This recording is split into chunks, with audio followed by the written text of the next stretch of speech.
कोल्हापूर महानगरपालिकेत आज महापौर रूपाराणी निकम यांनी पदाधिकारी आणि अधिकाऱ्यांसमवेत आढावा बैठक घेतली.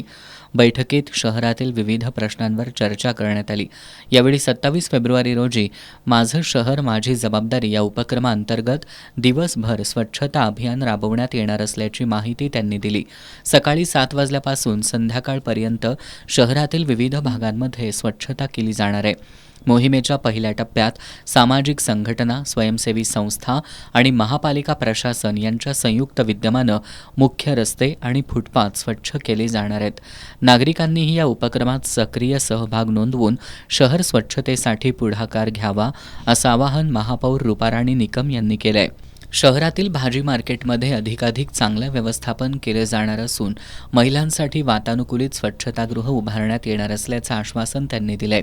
दररोज महापालिकेत बसून जनतेच्या प्रश्नावर काम करून लोकांना न्याय देण्यासाठी प्रयत्न करणार असल्याचं सांगत दर महिन्याच्या 5 तारखेला महापौर जनता दरबार आयोजित करणार असल्याचंही त्यांनी सांगितलं.